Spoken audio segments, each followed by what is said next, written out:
Welcome to న్యాయం కోసం. ఇవాళ న్యాయం కోసం కార్యక్రమంలో ఇంజెక్షన్ ఆర్డర్ అంటే ఏమిటి, అది ఎలా పొందొచ్చు, అలాగే గృహహింస 498 పురుషులకు కూడా వర్తిస్తుందా, అలాగే అప్పు ఇస్తే ఇంకా జైలుకేనా, తమిళనాడు ప్రభుత్వం అప్పిచ్చి వేధిస్తే 5 ఏళ్లు జైలు శిక్ష అని చట్టం చేసింది. మరి అప్పులు ఎవరిస్తారు, ఇలా అయితే ఏంటి, ఇవన్నీ విషయాల గురించి మనం తెలుసుకుందాం. మనతో పాటు ఉన్నారు కోటిపల్లి అయ్యప్ప గారు, MTech, MBA, LLM criminal law, MA mass journalism, MA economics. నమస్తే అండి, గుడ్ మార్నింగ్ అయ్యప్ప గారు. నమస్తే మేడం. అయ్యప్ప గారు, ఇంజెక్షన్ ఆర్డర్ అంటే నిషేధాజ్ఞ అని కూడా అంటుంటారు. అసలు ఈ ఇంజెక్షన్ ఆర్డర్ అంటే ఏంటనేది మీరు ఒకసారి ఎక్స్ప్లెయిన్ చేస్తారా? అండ్ ఇది ఎప్పుడు జారీ చేస్తారు, దీనికి తగిన ఒక ఎగ్జాంపుల్ వివరిస్తారా మాకు? మనకి ఇంజంక్షన్ అంటే ఏంటంటే కోర్టు ఉత్తర్వు అండి.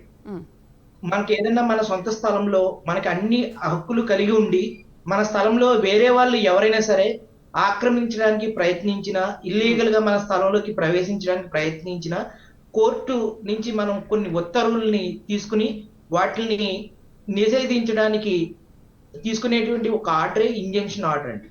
మనకి స్పెసిఫిక్ రిలీఫ్ యాక్ట్ 1963 సెక్షన్ 38 నుంచి మనకి ఈ ఇంజంక్షన్ గురించి చెప్తుంది. ఇందులో 3 టైప్ ఆఫ్ ఇంజంక్షన్స్ ఉంటాయండి. ఒకటి temporary injunction, 2 permanent injunction, mandatory injunction అండి. ఆర్డర్ నెంబర్ 35 మ్యాండేటరీ ఇంజంక్షన్, తప్పనిసరి పరిస్థితుల్లో ఖచ్చితంగా ఇంజంక్షన్ కావాలి అని చెప్పి కోరుకునేది 39 అండి.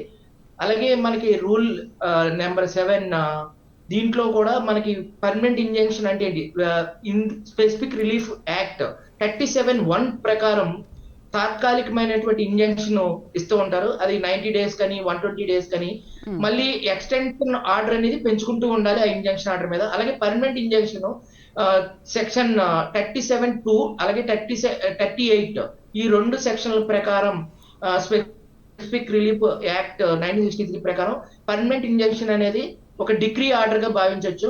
ఒక ఫస్ట్ తాత్కాలిక ఇంజంక్షన్ చేసుకున్న తర్వాత మనకి పూర్తి స్థాయిలో హక్కులు ఉన్నాయని కోర్టు నమ్మి ఆ తర్వాత ఫైనల్ గా ఇచ్చే డిగ్రీ ఆర్డర్ పర్మనెంట్ ఇంజంక్షన్ గా మనం భావించాలండి. ఇది ఈ 2 రకాల ఇంజంక్షన్ ని మనం పొందొచ్చు. ఒకవేళ ఇంజంక్షన్ ఆర్డర్ ఉన్నప్పటికీ ఎవరైనా మన స్థలంలో చొరబడితే వారిపై కోర్టు ధిక్కరణ నేరం కింద వారి మీద చట్టపరమైన చర్యలు తీసుకోవడానికి అని చెప్పి మన కోర్టు ద్వారా పొందేటువంటి హక్కునే ఇంజంక్షన్ అని అంటారు. అంటే దీనికి అంటే ఎప్పుడు కోర్టు దీన్ని జారీ చేస్తుందంటారు? ఏదైనా సీరియస్ ఇష్యూస్ అయినప్పుడు మాత్రమే జారీ చేస్తుందా వాళ్ళిద్దరి మధ్య? అంటే ఇప్పుడు ఒక కంపెనీ కావచ్చు, వ్యాపార లావాదేవీలు కావచ్చు. వాది ప్రతివాది అండి, ప్లెయింటిఫ్ డిపెండెంట్. ఈ వాది ప్రతివాదుల్లో ఒకవేళ ఇల్లీగల్ గా కోర్టు ద్వారా కూడా ఇంజంక్షన్ ఆర్డర్ పొందితే దాన్ని కోర్టు రద్దు చేసే అధికారం ఉంది.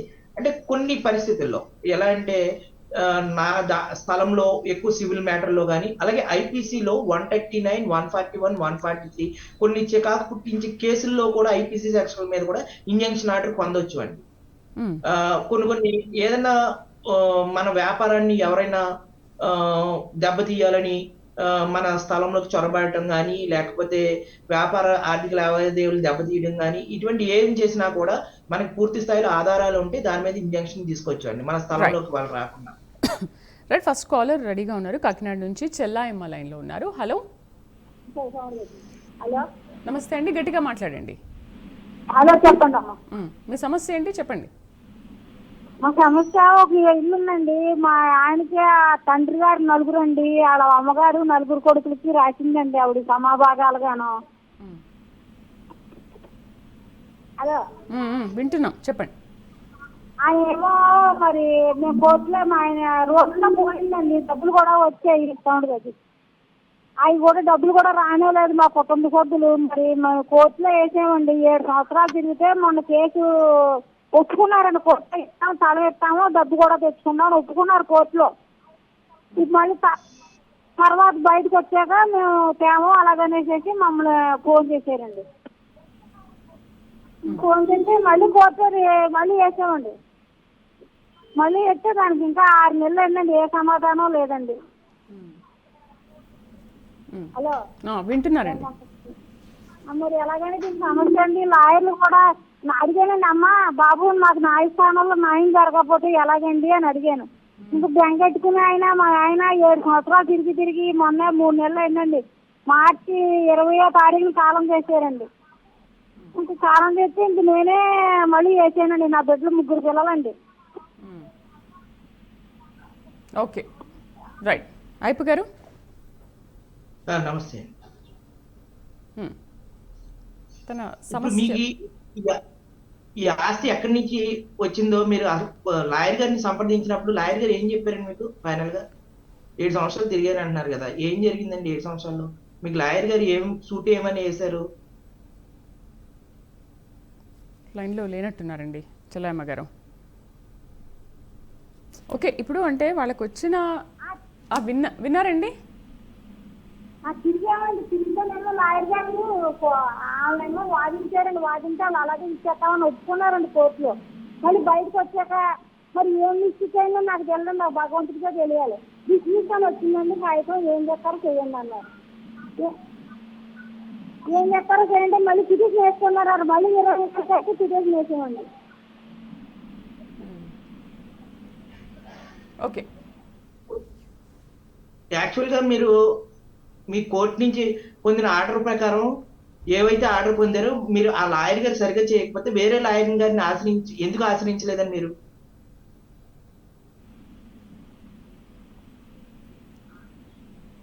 హలో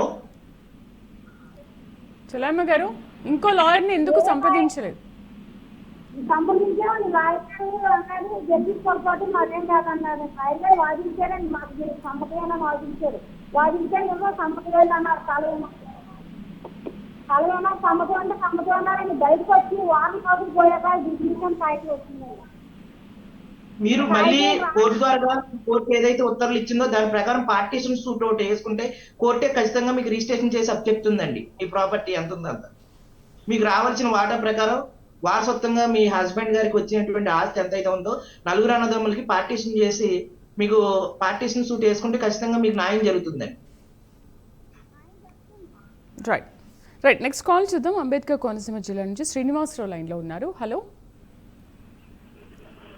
హలో, శ్రీనివాస్, నమస్తే అండి. శ్రీనివాసరావు చెప్పండి. నమస్తే అండి. హాయ్, అతను అండి విఆర్ఓ అండి. హలో, సమస్య ఏంటో చెప్పండి. 2 సంవత్సరాల క్రితం బాకీ తీసుకున్నాడు మేడం గారు. అతను విఆర్ఓ. బాకీ రూపాయి ఇంట్రెస్ట్ కట్టట్లేదు, సమాధానం చెప్పట్లేదు, అసలు ఇవ్వట్లేదు. ఇప్పుడు నేను అతనికి చాలా పగడ్బందీగా చెయ్యాలి. మీ దగ్గర ఏం ఆధారాలు ఉన్నాయండి బాకీ ఇచ్చినప్పుడు? ఏమండి, మీరు బాకీ అతనికి ఇచ్చినట్టు ఏమైనా ఆధారాలు ఏమైనా ఉన్నాయి మీ దగ్గర? ప్రామిసరీ నోట్ కానీ ఏదైనా చెక్ కానీ? డేట్ లేదు, నోట్ ఉంది నా దగ్గర. సంతకం పెట్టి నోట్ ఇచ్చాడండి. ఓకే, దాన్ని మీరు ఇచ్చినప్పుడు ఇద్దరు సాక్షులు ఎవరైనా ఉంటే ఆ సాక్షుల ఆధారంగా నోట్ ని ఫిల్ చేసి మీరు కోర్టులో మీ అమౌంట్ కి మీరు కోర్టులో దావా చేస్తే ఖచ్చితంగా మీ సొమ్ము మీరు రాబట్టచ్చు. అతను సర్వీస్ లో ఉన్నాడు కాబట్టి గవర్నమెంట్ సర్వీస్ లో అతని జీతాన్ని మీరు పెట్టి అటాచ్మెంట్ పెడితే అతని జీతం నుంచి కట్ చేసి మీ బాకీ అనేది కోర్టు ఉత్తర్వుల ప్రకారం మీకు వసూలవుతుంది. అతని పేద ప్రాపర్టీ లేకపోయినా ఇప్పుడు జీతం మీద అటాచ్ పెట్టచ్చండి. ఇప్పుడు వచ్చి అది కోర్టు డిగ్రీ ఆర్డర్ వచ్చిన తర్వాత అటాచ్ చేయాలండి, ముందు చేయలేమండి. ముందు మీరు కోర్టును ఆశ్రయించి మీ దగ్గర అతను పెట్టినట్టు ఆధారాలన్నీ కోర్టు వారికి సబ్మిట్ చేసి ఒక లాయర్ని పెట్టుకుని దావా వేస్తే ప్రోనోట్ మీద, అప్పుడు ఆ సూట్ ఆధారంగా అది మీకు నిజమని తేలితే, అతను రాసిందని నిజమని తేలితే కోర్టు ఆర్డర్ ఇస్తుంది. కోర్టు ఆర్డర్ ప్రకారం మీకు అతను శాలరీ అటాచ్మెంట్ పెడుతుంది. అంటే సమాధానం చెప్పబోతే ఏంటి అనే విధానం మిమ్మల్ని అడుగుతున్నాను, ఐడియా దాని ప్రకారం ఫాలో అవడానికి అంతే. ఓకే ఓకే ఓకే అండి, ఓకే. రైట్. అయిపు గారు, గృహ హింస నుంచి మహిళల్ని రక్షించడానికి 2005లో ఒక చట్టం చేయబడింది. అయితే ఇప్పుడు ఈ గృహ హింస 498 అనేది కేవలం మహిళలకేనా, పురుషులకు కూడా వర్తిస్తుందా? ఈ గృహహింస అనేది 498 చట్టంలో ఎక్కడ కూడా భార్య భర్త అని చెప్పి చెప్పలేదండి, స్పౌస్ అని మాత్రమే చెప్పారు. అది గృహహింస చట్టంలో అది భర్తకు వర్తిస్తుంది, భార్యకు వర్తిస్తుంది అని చెప్పి చట్టంలో ఎక్కడ రాయలేదండి. హింసించబడే వారు ఎవరైనా పెట్టొచ్చు అండి, అది పురుషుడైనా పెట్టొచ్చు, స్త్రీ అయినా పెట్టొచ్చు. ఏంటంటే స్త్రీలకి కొన్ని సమాజంలో కొన్ని హక్కులు ఇవ్వబడ్డాయి కాబట్టి వాళ్ళకి డైవర్స్ తీసుకోవడం కానీ, డొమెస్టిక్ వైలెన్స్ కానీ, అలాగే మెయింటెనెన్స్ కానీ, ఇవన్నీ అదనంగా వాళ్ళు వేసుకోవడానికి వీలుంటుంది. కానీ పురుషుడైనా స్త్రీ అయినా ఎవరి హింసకు గురైనా సరే గృహహింస ఇద్దరికి వర్తిస్తుందండి. ఓకే, అంటే ఇప్పుడు మనకి ఆ, కొన్ని సుప్రీంకోర్టు యొక్క జడ్జిమెంట్స్ కూడా మనం పరిశీలిస్తే ప్రదీప్ బన్సాల్ వర్సెస్ రాజస్థాన్ 2017లో ఈ కేసులో సుప్రీంకోర్టు ఇచ్చినటువంటి 1300 పేజీల జడ్జిమెంట్ ని మనం చదివితే అందులో ఒక భార్య భర్త మీద 3 పోలీస్ స్టేషన్లో కేసు పెట్టడం జరిగింది. ఆ 3 పోలీస్ స్టేషన్లో కూడా ఎక్కడా కూడా అంటే తను పనిచేసిన చోట ఒకటి, పుట్టింటికాడ ఒకటి, అత్తగారింటికాడ ఒకటి, అలా ఒకే అఫెన్స్ లో 3 చోట్ల కేసు ఫైల్ చేసినప్పుడు ఇలా అతన్ని మానసికంగా వేధించిందని కోర్టు గుర్తించి ఆ 3 కేసుల్ని డిస్మిస్ చేసి క్వాష్ పిటిషన్ ద్వారా డిస్మిస్ చేసి ఆ పెట్టినటువంటి భార్యకి 5 లక్షల రూపాయలు ఫైన్ వేయడం కూడా జరిగిందండి. అందులో కోర్టు క్లియర్ గా చెప్పింది, హింస అనేది అబ్బాయికి వర్తిస్తుందా అమ్మాయికి వర్తిస్తుందా కాదు, భార్య భర్తల్లో ఎవరు హింసించినా సరే వాళ్ళ మీద 498 అనేది 498A అనేది వర్తిస్తుందని చెప్పింది. అలాగే బిఎన్ఎస్ భారత న్యాయ సంహితలో 85, 86 సెక్షన్లు ఇప్పుడు వాటి కింద పరిగణించబడుతున్నాయి. రైట్, నెక్స్ట్ కాల్ చూద్దాం. సతీష్ హైదరాబాద్ నుంచి లైన్ లో ఉన్నారు. Hello sir, good morning sir. Good morning అండి. సార్, నేను హైదరాబాద్ నుంచి మాట్లాడుతున్నాను సార్. నా పేరు సతీష్. ఓకే అండి. సార్, మా నాన్న సంపాదించిన ప్లాట్ లో నేను ఇల్లు కట్టుకుంటే ఒకవేళ మా అన్నదమ్ములతో ఏమైనా ప్రాబ్లం ఉంటుందా సార్? మీ నాన్నగారు సంపాదించిన ఆస్తి మీ నాన్నగారు స్వార్జితం అండి? అవును సార్, అవును. ఓకే అండి. మరి మీ నాన్నగారి వారసులు ఎంతమంది ఉన్నారు? మేము ముగ్గురం సార్. ఇప్పుడు మీ నాన్నగారు ఉన్నారండి ప్రజెంట్? ఉన్నారు సార్, ఉన్నారు. ఆయన స్వార్జితపు ఆస్తి అయితే ఆయన ఇష్ట ప్రకారం అంగీకారంతో మీకు రాస్తే మీ అన్నదమ్ముల నుంచి ఏ అభ్యంతరాలు ఉండవు. అదే పూర్వార్జితం నుంచి మీ నాన్నగారికి సంక్రమించిన ఆస్తిలో బై బర్త్ మీకు మీ అన్నదమ్ములు కూడా ఆస్తిలో హక్కు ఉంటుందండి. ఒకవేళ అది మీరు ఇల్లీగల్ గా కడితే అది చట్టరీత్యా నేరం అండి. అది అలా చేయకూడదు. మీ పార్టీషన్ ద్వారా మీకు ఎంత అయితే వాటా ఉందో అంతలో మీరు ఇల్లు కట్టుకోవచ్చు. రైట్, అయ్యప్ప గారు, అప్పు గురించి ఒకసారి మనం డిస్కస్ చేద్దాం. ఇంతకుముందు శ్రీనివాస్ కూడా అప్పు గురించి అదే మాట్లాడారు. వాళ్ళు ఇచ్చిన ప్రామిసరీ నోట్లో సైన్ ఉంది, సాక్షులు ఉన్నారు, కానీ డేట్ అదంతా లేదు అని మాట్లాడారు. ఇప్పటి వరకు చెల్లించలేదు. ఒకవేళ నిజంగా అప్పు ఇస్తే ఇంకా జైలుకేనా? తమిళనాడు ప్రభుత్వం అసలు ఏం చెప్పింది? ఇది చాలా ఈ మధ్యన ఇది కొన్ని సుప్రీంకోర్టు ప్రాథమిక హక్కుల్ని వైలేట్ చేసి ఏదైతే ప్రాథమిక హక్కులకి భంగం కలిగించే విధంగా ఇంటికి వచ్చి వాళ్ళని మానసికంగా శారీరకంగా హెరాస్మెంట్ చేయడం. మొన్న కూడా మనం రాయలసీమ ఏరియాలో ఒక వ్యక్తిని చెట్టుకు కట్టేసి కొట్టినటువంటి సంఘటనలో కూడా ముఖ్యమంత్రి గారు కూడా సీరియస్ అవ్వడం జరిగింది. అలాగే తమిళనాడు గవర్నమెంట్ 5 సంవత్సరాలు చేయలేదు. అంటే మన దగ్గర ఉన్నటువంటి ఆధారాల ప్రకారం మనం కోర్టులో వేసుకోవాలి తప్ప ఏ వ్యక్తిని కూడా మానసికంగా శారీరకంగా డబ్బు కోసం హింసించడం అనేది చట్టరీత్యా నేరం. ఈ మధ్యన చాలా వరకు లోన్ యాప్లని, బెట్టింగ్ యాప్లని ఇంటి మీద భారం పడి చాలా మంది ఆత్మహత్యలు చేసుకున్నారు. కాబట్టి కోర్టు ఈ రకంగా చాలా జడ్జిమెంట్స్ లో కూడా ఇలా వేధించడం అనేది, మానసికంగా వేధించడం అనేది వాళ్ళ వ్యక్తిగత భద్రతకు అలాగే పరువు ప్రతిష్టలకు సంబంధించిన విషయం కాబట్టి ఎటువంటి చేయొద్దు, అది నేరంగా పరిగణించబడుతుంది. అప్పిస్తే జైలు కదండి, అప్పిచ్చి వేధిస్తే జైలు. అది చాలా రాంగ్ అండి. మనకేంటంటే కొన్ని మీడియా ఛానల్స్ అయ్యి ప్రొజెక్ట్ చేస్తున్నాయి. అప్పు ఇవ్వటం వల్ల అనేది నేరం కాదు. అప్పు ఇవ్వచ్చు అండి, అది వేధింపులకు గురి చేస్తే, అప్పిచ్చి వేధింపులకు గురి చేస్తే అప్పుడు అది చట్టపరమైనటువంటి నేరం అండి. అప్పు ఇచ్చిన తర్వాత వాళ్ళు కనుక అప్పు చెల్లించకపోతే వాళ్ళు జైలుకి వెళ్తారు. చెల్లించకపోతే కాదండి, చెల్లించకపోతే మన దగ్గర ఉన్నటువంటి అప్పు ఇచ్చినప్పుడు ఏ అయితే ఆధారాలు ఉన్నాయో ఆ ఆధారాల ప్రకారం మనం చట్టం ప్రకారం మనం వెళ్తే, ఇప్పుడు ఎన్ఐ యాక్ట్ ఉన్నదండి, చెక్ ఉంది. ఎన్ఐ యాక్ట్ ప్రకారం మనం చెక్ ని బౌన్స్ చేసి కోర్టులో సబ్మిట్ చేసి 15 days ప్రయారిటీ నోటీస్ ఇచ్చి వాళ్ళని ఇమ్మని కోరి అప్పటికి ఇవ్వకపోతే మనం సూట్ ఫైల్ చేస్తామండి ఎన్ఐ యాక్ట్ ప్రకారం.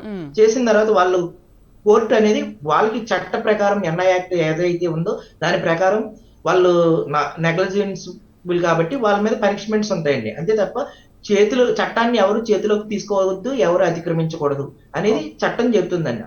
దాని ప్రకారంగా ప్రభుత్వాలు చట్టాలు చేస్తున్నాయి తప్ప అప్పులు ఇవ్వటం, అప్పులు తీసుకునే వారిని శిక్షించడం కాదండి. ఏదైనా చట్ట ప్రకారమే మనం ముందుకు వెళ్ళాలి. రైట్, నెక్స్ట్ కాల్ చూద్దాం. సిరిసిల్ల నుంచి శ్రీను లైన్ లో ఉన్నారు. హలో, నమస్కారం అండి. నమస్తే అండి శ్రీను గారు, మాట్లాడండి. నమస్కారం సార్. నమస్తే అండి.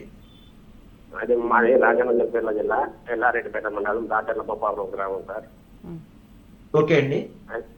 అది మేము పూజారులము. ఓకే అండి. పూజారులం సార్. అదే మాకు ఇక్కడ టెంపుల్ ఉన్నది, చెన్నకేశ్వర స్వామి దేవాలయం అనేది ఉన్నది టెంపుల్. ఓకే అండి. అంటే ధూపదీప నైవేద్యం వచ్చు. రత్నాకర్రావు పీరే రాజశేఖర రెడ్డి ముఖ్యమంత్రి అప్పటి నుంచి ధూపదీప నైవేద్యం వచ్చు, టీడీ అని అంటారు. ధూపదీప నైవేద్యం పైసలు వచ్చండి సార్.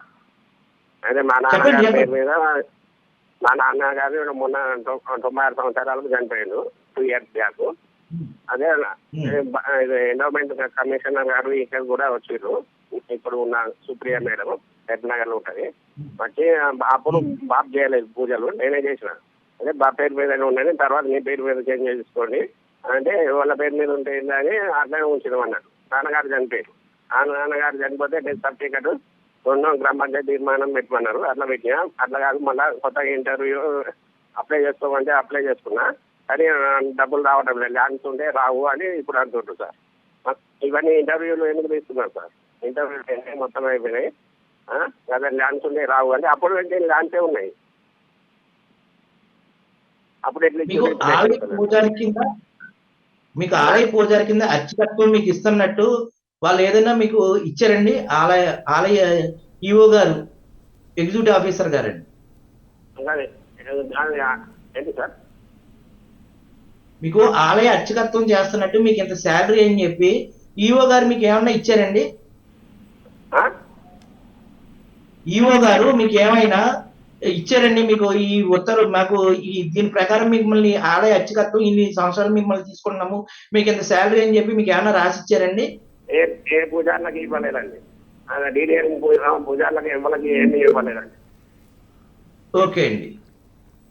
మీరు ఆలయంలో అర్చకత్వం చేసినట్టు ఏమైనా సాక్ష్యాలు గట్ట అన్ని ఉన్నట్లయితే మీరు ఎండోమెంట్స్ కమిషనర్ గారికి మీరు ఫిర్యాదు చేస్తే అక్కడ మీకు న్యాయం జరగకపోతే మీరు చట్ట ప్రకారం వెళ్ళాలండి. మేము ఈ వంశపారంపర్యంగా ఇలా వస్తుంది, మాకు ఇలాగా అర్చకత్వం తొలగించారు, మాకు ఈ గవర్నమెంట్ నుంచి దీని మీదే ప్రధానంగా మేము జీవనాధారం ఉంది, ఇది మా కుల వృత్తి అని చెప్పి మీరు కోర్టుని ఆశ్రయించాలి. మీకు ఎండోమెంట్స్ డిపార్ట్మెంట్ కమిషనర్ గారు ఎక్కడైనా న్యాయం జరగకపోతే మీరు కోర్టు ద్వారా ఆశ్రయించి న్యాయం పొందగలుగుతారు.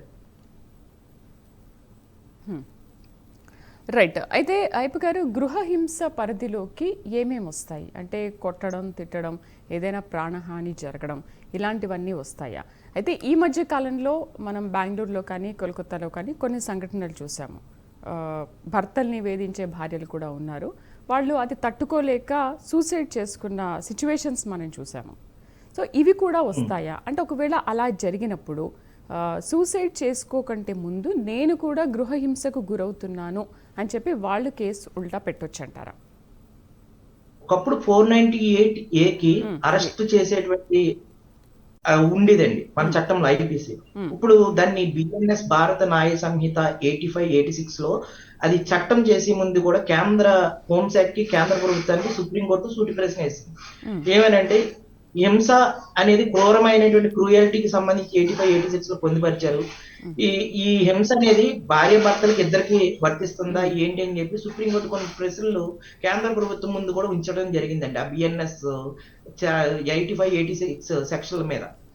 ఇప్పుడు యాక్చువల్ ఏంటంటే గతంలో 498 కింద ఇమీడియట్ గా భార్య కేసు పెట్టగానే అరెస్ట్ చేసేవారండి. కానీ కొన్ని కేసెస్ లో, చాలా కేసెస్ లో కూడా మనం చూస్తూ ఉన్నాం. కాక్షన్ కౌస్ వెట్స్ బీహార్, ఇది 2022లో జరిగిందండి. ఒక ఫ్యామిలీలో దాదాపు 19 మంది మీద కేసు పెట్టి ఆ కుటుంబాన్ని వేధిస్తూ ఉంటే దాని మీద కూడా సుప్రీంకోర్టు కీలకమైనటువంటి జడ్జిమెంట్ ఇవ్వడం జరిగింది. ఒకవేళ చదువుకున్న సమయంలో ఉన్నటువంటి ఫ్రెండ్స్ ని, ఉద్యోగులు ఉన్నటువంటి ఫ్రెండ్స్ ని మొత్తం దాదాపు ఒక 30 మంది దాకా కేసులో 498 లో పెట్టడం జరిగింది. ఇటువంటి కేసులు, అలాగే మొన్న రాజస్థాన్ లో జరిగిన కేసులు, కర్ణాటకలో జరిగిన కేసులు, ఇవన్నీ మనం సుప్రీంకోర్టు చాలా జడ్జిమెంట్స్ ఇవ్వడం జరిగిందండి. ఈ మధ్యన ఎక్కువ ఫేక్ కేసులు 498 ఉన్నాయని చెప్పి దాని మీద క్వాష్ పిటిషన్ వేసుకుని మనం ఉపశమనం పొందొచ్చు. అలాగే భార్యలు కాడక భర్తల్ని వేధిస్తూ ఉంటే దాని మీద కూడా కోర్టుని మనం ఆశ్రయించవచ్చు, పోలీస్ స్టేషన్ ద్వారా కూడా మనం కేసు ఫైల్ చేసుకోవచ్చు అండి. చాలా వరకు ఇప్పుడు దాదాపు 1300 మంది ఆత్మహత్య చేసుకున్నారు భార్య వేధింపుల్లో సెల్ఫీ వీడియోలు సోషల్ మీడియాలో చాలా వైరల్ అయ్యి, అలాగే ఉడికి నీళ్లు కూడా పోసేస్తే ఒక భార్య ఏం చేసిందంటే ఉడికి నీళ్లు పోసి భర్తని గదిలోకి బంధించి మానసికంగా శారీరకంగా 2 రోజులు వేధిస్తే అతను కోర్టు ద్వారా కేసు ఫైల్ చేయడం జరిగింది. భార్య సర్వోన్నత న్యాయస్థానం హైకోర్టును కూడా ఆశ్రయించి బెయిల్ అడిగితే అప్పుడు హైకోర్టు కొన్ని సూటి ప్రశ్నలు వేయడం జరిగిందండి ఆ కేసులో. ఏమనంటే భర్తకు మాత్రమే మీరు గృహహింస కింద పరిగణిస్తారా, అంటే భర్తల మీద కేసులు మాత్రం గృహహింస ఇస్తారా, మరి మీరు పెట్టి ఈ హింస వల్ల మేము ఇవ్వలేమని చెప్పి ఆ బెయిల్ 90 రోజులు దాటినా కానీ ఇప్పటివరకు కూడా ఇంకా బెయిల్ కూడా రాలేటువంటి సంఘటనలు కూడా ఉన్నాయి. అలాగే ఈ మధ్యన ఫేక్ ఎక్కువ అవుతున్నాయి కాబట్టి ఖచ్చితంగా గృహహింస అనేది ఒక భర్తల మీద తప్పుడు కేసులు అటువంటి నమోదు చేసేటువంటి ఈ అవకాశాలు ఎక్కువ ఉన్న మీదట దాని మీద సుప్రీంకోర్టు కూడా కొన్ని రిలీఫ్ ఇవ్వడం కూడా జరిగిందండి చాలా కేసెస్ లో. కాల్ చూద్దాం. కడప లక్ష్మి లైన్ లో ఉన్నారు, కడప నుంచి. హలో లక్ష్మి గారు. సార్ నమస్తే అండి. నమస్తే మేడం. లక్ష్మి గారు, టీవీ చూడకుండా డైరెక్ట్ గా ఫోన్ లో చెప్పండి. లవ్ మ్యారేజ్ అయితే రీసెంట్ గా మా హస్బెండ్ పోయారు. హలో, టీవీ వాల్యూమ్ తగ్గించండి లక్ష్మి గారు. టీవీ వాల్యూమ్ కాదండి, బయట వాల్యూమ్. ఓకే మేడం చెప్పండి. అది మావి ఆస్తులు ఉన్నాయండి. అయితే మా హస్బెండ్ వాళ్ళ ఫాదర్వి. అయితే ఆయన మా హస్బెండ్ ముందే వాళ్ళ ఫాదర్ కూడా ఎక్స్పైర్ అయ్యారనమాట ఒక 5 years బ్యాక్. రీసెంట్ గా మా హస్బెండ్ కూడా ఎక్స్పైర్ అయ్యారు. అయితే ఆస్తికి సంబంధించి మాకంటే ఏమీ తెలియకుండా అయిపోయింది. వాళ్ళేమో ఏం మాట్లాడలేదు. మా మామయ్య గారు పోవడంతో మా బావగారి చేతిలో ఉండిపోయినమాట మొత్తం అన్ని. అవి ఎలా తెచ్చుకోవాలన్నది మాకు అర్థం కావట్లేదు. మీ మామయ్య గారికి పూర్వార్జితమా అండి, లేకపోతే ఆయన స్వార్జితమా అండి? ఆయన స్వతంత్రంగా కొనుక్కున్నారా మామయ్య గారు? సొంతంగా కొనుక్కున్నారండి అది. ఓకే. ఆయన చనిపోయే ముందు ఏదైనా వీలునామా గానీ లేకపోతే ఏదైనా వాళ్ళకి ఏమి రాయలేదు, ఎవరికి ఏం రాయలేదు. రాయకపోతే మీ భర్త గారికి కూడా ఆస్తి హక్కు అనేది ఉంటుందండి, మీకు వాటా కూడా వస్తుంది. ఆయనకి పేరుని ఎన్ని ఆస్తులు అయితే ఉన్నాయో, పొలాలు కానీ సైట్లు కానీ ఇల్లు స్థలాలు కానీ వాటిలన్నిటికి సంబంధించినటువంటి లింక్ డాక్యుమెంట్లు వాటి ఏ అయితే ఉన్నాయో మీరు కాపీ సర్టిఫికేట్ కాపీ తీసుకుని ఈసీ తీసుకుని దాని ప్రకారం మీరు కోర్టులో వేసుకుని మీకు రావాల్సిన వాటాకి మీరు పంచకుండా ఇలా చేశారని చెప్పి మీరు వేయొచ్చు. అలాగే ఎవరైనా కొనుక్కున్నారనుకోండి ఆస్తి, వాళ్ళు కొనుక్కున్న వ్యక్తులను కూడా పార్టీ కింద చేర్చి మీరు కోర్టులో సివిల్ సూట్ వేసుకున్నట్లయితే మీకు ఆస్తిలో మీకు హక్కు అనేది ఏర్పడుతుంది. రైట్. అయ్యప్ప గారు, అంటే ఇప్పుడు పురుషులు ఒకవేళ 498A కింద సెక్షన్ కింద కేసు పెడితే పెండింగ్లో పెట్టైనా సరే వాళ్ళకి ఎంతవరకు న్యాయం జరుగుతుంది? కోర్టు నుంచి న్యాయం జరుగుతుందా? అసలు పోనీ ఓన్లీ మహిళలకు మాత్రమే న్యాయం జరుగుతుందా? మహిళలు పురుషులు అనేది కాదండి, అఫెన్స్ అంటే ఎక్కడైనా అఫెన్స్ జరిగితే దానికి పూర్వాపరాలు పరిశీలించి కోర్టు దానికి సంబంధించిన సాక్ష్యాధారాలు, మనకి ఎవిడెన్స్ ఆధారాలు ఇవన్నీ కూడా కోర్టు ముందు ఉంచితే కోర్టు నమ్మి ఆ ఎవిడెన్స్ ప్రకారం వాళ్ళకి శిక్షిస్తుందండి. అబ్బాయి అమ్మాయి కాదండి, చట్టానికి కావాల్సింది ఏంటంటే ఆధారాలు, దానికి సంబంధించినటువంటి బలమైన సాక్ష్యాలు. ఈ 2 ఉన్నట్లయితే అది పురుషుల స్త్రీల అని కాదండి. ఖచ్చితంగా కోర్టు నమ్మింది అంటే ఖచ్చితంగా వాళ్ళ పనిష్మెంట్ ఖచ్చితంగా ఉంటుంది. రైట్. అయ్యప్ప గారు, ఇంజెక్షన్ ఆర్డర్ అంటే ఏంటి? గృహహింస 498A అనేది పురుషులకు కూడా వర్తిస్తుంది. అలాగే తమిళనాడు ప్రభుత్వం అప్పిచ్చిన వాళ్ళకి ఒకవేళ 5 ఏళ్ల జైలు శిక్ష కూడా వెయ్యాలని ఒక చట్టం తీసుకొచ్చింది. అండ్ అప్పిస్తే జైలుకైనా అనే విషయంపై నాకు క్లారిటీ ఇచ్చారు. థ్యాంక్ యూ అండి, థ్యాంక్ యూ వెరీ మచ్. ఇది వాళ్ళ న్యాయం కోసం వచ్చే వారం న్యాయం కోసంలో మళ్ళీ కలుద్దాం. నమస్తే.